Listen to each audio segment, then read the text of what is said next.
तो welcome back to my YouTube channel. तो मेरा नाम कृष्णा और आप देख रहे हैं आपका अपना यूट्यूब चैनल ग्रो स्टडी। तो इस चैनल पर सभी टॉपिक से रिलेटेड वीडियो डाल जाती हैं। अगर चैनल पर नए हैं तो चैनल को कर दीजिए सब्सक्राइब और वीडियो कर दीजिए लाइक। तो आज हमारा नया टॉपिक स्टार्ट होने वाला है नागरिकता यानी कि सिटीजनशिप। तो देखिए नागरिकता, पहली बात तो आपके दिमाग में ये क्वेश्चन आना चाहिए कि नागरिकता कहते किसे हैं। तो देखिए नागरिकता किसे कहते हैं? किसी व्यक्ति और एक देश या राज्य के बीच के कानूनी रिश्ते को नागरिकता कहते हैं। तो आप समझ गए कि जो एक व्यक्ति होता है और एक राज्य या देश, उसके बीच के संबंध को, कानूनी रिश्ते को नागरिकता कहते हैं। तो देखिए नागरिक किसे कहते हैं, ये भी आपके दिमाग में क्वेश्चन आना चाहिए कि नागरिक कहते किसे हैं। तो देखिए जो ऐसा व्यक्ति जो उस देश का सदस्य होता है, उसके प्रति निष्ठा रखता है और उसके अधिकारों और कर्तव्यों का पालन करता है, उसे हम नागरिक कहते हैं। तो देखिए अब बात आती है नागरिकता। नागरिकता कौन से भाग में है? तो देखिए नागरिकता जो है जो दूसरे भाग में है। और नागरिकता कौन कौन से अनुच्छेद में है? तो ये है 5 से लेकर 11 तक के अनुच्छेद में दी हुई है। और देखिए भारत में नागरिकता कहाँ से ली गई है, यानी कि प्रेरित कहाँ से है? तो ये है ब्रिटेन से। और भारत में कैसी नागरिकता चलती है? तो भारत में एकल नागरिकता चलती है। कैसी? एकल नागरिकता। एकल नागरिकता किसे कहते हैं? तो एकल नागरिकता कहते हैं कि आप भारत में किसी भी राज्य के निवासी हों, लेकिन आप भारतीय नागरिक कहलाएंगे, ना कि राजकीय नागरिक कहलाएंगे। जैसे उदाहरण अमेरिका है, अमेरिका में दोहरी नागरिकता चलती है। वहां पर राज्य नागरिक भी है और राष्ट्रीय नागरिक भी है। तो चलिए आगे चलते हैं। देखिए नागरिकता प्राप्त करने के प्रकार कितने हैं? तो नागरिकता प्राप्त करने के प्रकार हैं 5। एक तो है जन्म से। तो देखिए जन्म से यानी किसी देश में पैदा हुआ व्यक्ति जन्म से उस देश की नागरिकता प्राप्त कर सकता है, भले ही उसके माता पिता की नागरिकता कहीं की भी हो या उसके माता पिता में से कोई एक भारतीय नागरिक हो। अब आती है वंश परंपरा। तो ये क्या है? ये अपने पूर्वजों के वंश के आधार पर नागरिकता प्राप्त करना। और पंजीकरण से यानी कि कोई व्यक्ति पंजीकरण कराकर यानी कि रजिस्ट्रेशन कराकर भारत का नागरिक बन सकता है। और देशीयकरण, देशीयकरण की जिससे एक विदेशी व्यक्ति किसी दूसरे देश का नागरिक बन सकता है। और भूमि अर्जन, भूमि अर्जन का अर्थ है कि भारत सरकार द्वारा जब किसी नए क्षेत्र को भारत में मिला लिया जाता है तो उस क्षेत्र में रहने वाले लोग अपने आप भारतीय नागरिक बन जाते हैं। तो ये आपको पांचों टॉपिक समझ में आ गए होंगे। अब हम एक एक करके पांचों के बारे में पढ़ेंगे। तो देखिए जन्म से। तो देखिए जन्म से नागरिकता कैसे प्राप्त की जा सकती है? देखिए किसी व्यक्ति का जन्म 26 जनवरी 1950 या उसके पश्चात भारत में हुआ हो तो वो भारतीय नागरिक बन सकता है। तो देखिए 26 जनवरी 1950 या उसके पश्चात जिसका जन्म हुआ हो वो भारतीय नागरिक बन सकता है। देखिए इसके अपवाद क्या क्या हैं? तो इसके अपवाद हैं कि विदेशी राजनयिकों, इसको राजनयिक को कर लेना, राजनयिकों के भारत में जन्मे बच्चे यानी कि जो विदेशी हैं उनके भारत में जन्मे बच्चे वो भारतीय नागरिक बन सकते हैं। और देखिए शत्रु के अधीन भूभाग पर जन्मे बच्चे यानी कि जो भारत का जो क्षेत्र शत्रु के अधीन में है उस पर जो बच्चे जन्मेंगे वो भी भारतीय नागरिक कहलाएंगे। चलिए अब चलते हैं दूसरे। तो देखिए यहाँ पर एक अधिनियम दिया गया है, नागरिकता संशोधन अधिनियम 1986 के द्वारा जन्म से नागरिकता के लिए, यदि जन्म से नागरिकता लेनी है तो उसके लिए माता पिता में से कोई एक भारतीय नागरिक होना चाहिए, यानी कि कोई एक भारतीय नागरिक होगा तो उसको जन्म से नागरिकता मिल सकती है। इसको लागू कब किया गया? इस अधिनियम को, नागरिकता संशोधन अधिनियम 1986 को, इसको लागू किया गया 1987 में। अब इसके बाद आ जाता है वंश परंपरा। तो देखिए वंश परंपरा क्या है? तो देखिए इसके बाद आ जाती है वंश परंपरा। तो देखिए वंश परंपरा, किसी व्यक्ति का जन्म 26 जनवरी 1950 या उसके पश्चात विदेश में हुआ हो। तो हमने क्या पढ़ा था? हमने पढ़ा था, देखिए यहाँ पर क्या पढ़ा था कि 26 जनवरी 1950 या उसके पश्चात कहाँ हुआ हो? भारत में। और यहाँ पर हम क्या पढ़ रहे हैं? 26 जनवरी 1950 या उसके पश्चात कहाँ? विदेश में, यानी कि विदेश में हुआ हो वो भी भारतीय नागरिकता प्राप्त कर सकता है। तो देखिए जन्म के समय माता पिता में से कोई एक भारतीय नागरिक हो, यानी कि माता पिता में से कोई एक भारतीय नागरिक होना चाहिए जन्म के समय, तो ही भारतीय नागरिकता प्राप्त कर सकता है। और यहाँ पर एक अधिनियम आता है, नागरिकता संशोधन अधिनियम 1992। इसमें क्या होता है, इसमें कहा जाता है कि विदेश में जन्मे बच्चे को माता की नागरिकता के आधार पर भारतीय नागरिकता मिल सकती है। यानी कि अगर कोई महिला भारत की है और वो विदेश में जाती है, वहां पर अपने बच्चे को जन्म देती है, अगर वो भारत की है, भारत की नागरिकता अगर उसको मिली है, तो उसका बच्चा भी भारतीय नागरिक कहलाएगा। अब इसमें एक नोट दिया हुआ है, तो देखिए नोट में क्या लिखा है कि 3 दिसंबर 2004 के बाद भारत के बाहर जन्मे बच्चे को वंश परंपरा के आधार पर नागरिकता नहीं दी जाएगी। इसके लिए शर्तें क्या क्या रखी, तो इसके लिए शर्तें हुई, बच्चे के जन्म के 1 वर्ष के अंदर भारतीय वाणिज्यिक दूतावास में रजिस्ट्रेशन कराया जाए। यानी कि जो बच्चा विदेश में जन्म लेता है, तो उसके 1 वर्ष के अंदर ही उसका रजिस्ट्रेशन यानी कि पंजीकरण भारतीय वाणिज्यिक दूतावास में कराना होगा, तभी वो भारतीय नागरिक कहलाएगा।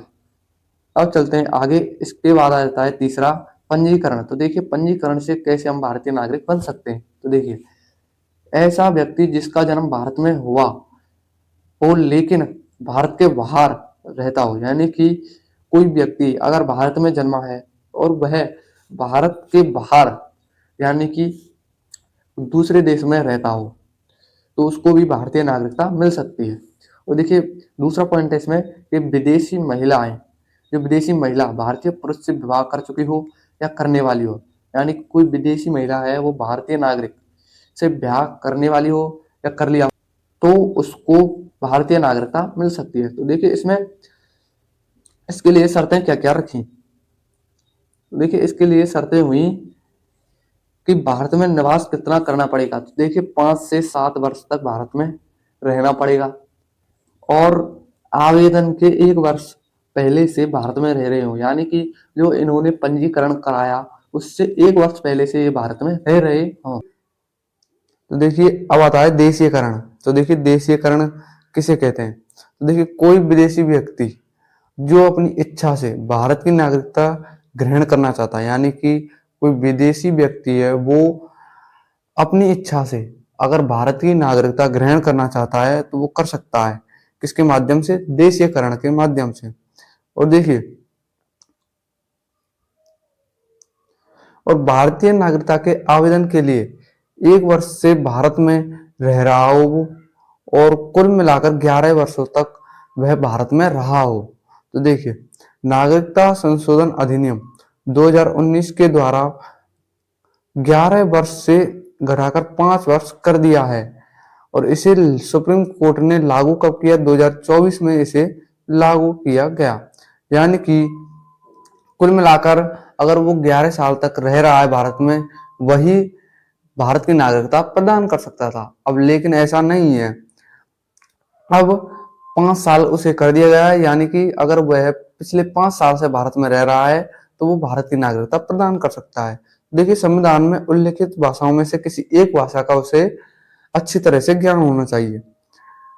अब इसके बाद आता है भूमि अर्जन। तो देखिए भूमि अर्जन में क्या है, भारत सरकार द्वारा किसी नए भूभाग को अर्जित कर भारत में विलय किया हो, यानी कि कोई नया भूभाग अगर भारत से जुड़ जाता है तो उसके नागरिक जो हैं वो स्वतः ही भारत की नागरिकता प्रदान कर लेते हैं। तो इसके बाद हम पढ़ेंगे कि नागरिकता का अंत कैसे होता है। तो देखिए नागरिकता का जो अंत है वो 3 प्रकार से होता है। तो पहला है त्याग करके।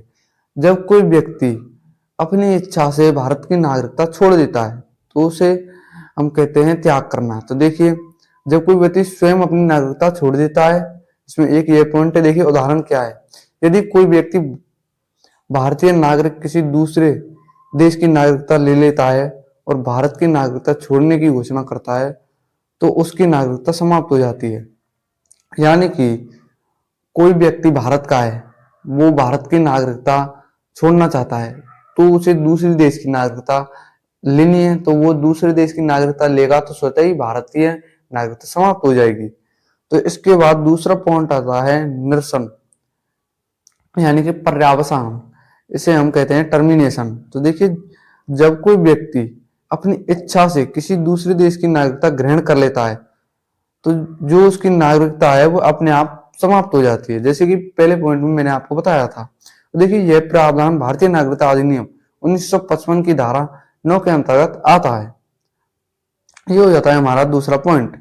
तो तीसरा पॉइंट है कि अपहरण या वंचन से भी नागरिकता समाप्त हो सकती है। तो देखिए, जब किसी व्यक्ति की नागरिकता सरकार छीन लेती है, यानी कि यदि वो, जैसे हमारे देश का कोई नागरिक है भारत का, तो वो भारत के साथ या तो किसी युद्ध में धोखाधड़ी करता है या कोई भारत के विरुद्ध काम करता है, तो उसकी नागरिकता छीन ली जाती है। तो देखिए, धोखाधड़ी से नागरिकता प्राप्त की हो, यानी किसी धोखाधड़ी से नागरिकता प्राप्त की हो, देश के हित के विरुद्ध काम किया हो, यानी कि मैं आपको बता रहा था कि यदि कोई युद्ध चल रहा है, उसमें अगर उसने देश के खिलाफ जासूसी की हो या कोई धोखाधड़ी की हो, तो उसके विरुद्ध और किसी अपराध में दोषी पाया गया हो, तो इस कारण से नागरिकता समाप्त हो सकती है।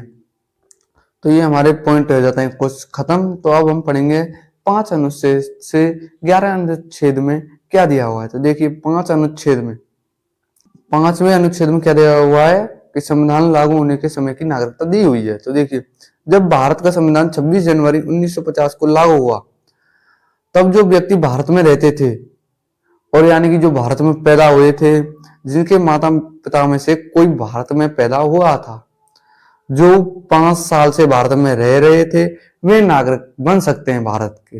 यानी कि या तो वो भारत में पैदा हुआ हो 26 जनवरी 1950 के बाद, और देखिए, या तो उनके माता पिता में से कोई भारतीय नागरिक हो और वे 5 साल से भारत में रह रहे हों, तो इससे भारतीय नागरिकता उसको मिल सकती है। अब देखिए, छठे अनुच्छेद में क्या दिया हुआ है कि जो व्यक्ति पाकिस्तान से भारत में आए, कि पाकिस्तान से आए लोगों की नागरिकता, जो लोग भारत का विभाजन होने के बाद पाकिस्तान से भारत आ गए थे, उन्हें कुछ शर्तें पूरी करने पर भारतीय नागरिकता दी गई है। देखिए कैसे, यानी कि कोई व्यक्ति पाकिस्तान से भारत में आ जाता है और भारत की नागरिकता लेना चाहता है, तो उसे कुछ शर्तों का पालन करना होगा। जैसे कि हमने पहले पॉइंट में बताया था कि या तो 5 साल से रह रहा हो भारत में, या वो उसके माता पिता में से कोई भारतीय नागरिक हो, या भारत में पैदा हुआ हो। अब देखिए, 7वें अनुच्छेद में क्या दिया हुआ है, पाकिस्तान गए लोगों की नागरिकता। तो देखिए, जो लोग विभाजन के समय भारत से पाकिस्तान चले गए या बाद में वापस भारत आना चाहते थे, उन्हें तभी नागरिकता दी गई जब वे केंद्र सरकार की अनुमति लेकर आए हों। यानी कि अगर कोई पाकिस्तान गया हो भारतीय नागरिक, अगर वो वापस भारत की नागरिकता प्रदान करना चाहता है, तो वापस उसे भारत की नागरिकता प्रदान करने के लिए सरकार, यानी कि केंद्र सरकार से बात करनी होगी। तो देखिए, अनुच्छेद 8 में क्या दिया हुआ है, देश में रहने वाले भारतीय मूल के लोग, यानी कि जो भारतीय लोग थे, जो भारतीय मूल के लोग विदेश में रहते थे, वे वहां के भारतीय दूतावास या उच्च आयोग में पंजीकरण करवा कर भारतीय नागरिक बन सकते थे। यानी कि जो लोग भारत से बाहर किसी भी देश में रहते हैं, अगर उन्हें भारत की नागरिकता प्रदान करनी है या उन्हें लेनी है, तो देखिए उन्हें क्या करना होगा, उन्हें पंजीकरण कराना होगा किसमें, भारतीय दूतावास या उच्च आयोग में, जब वो भारतीय नागरिक बन सकता है। अब इसके बाद आता है 9वां अनुच्छेद। तो देखिए, 9वां अनुच्छेद में क्या दिया हुआ है, तो विदेशी नागरिकता अपनाने पर नागरिकता खत्म। यानी कि अगर कोई व्यक्ति अपनी इच्छा से किसी दूसरे देश की नागरिकता ले लेता है, तो उसकी भारतीय नागरिकता समाप्त हो जाती है।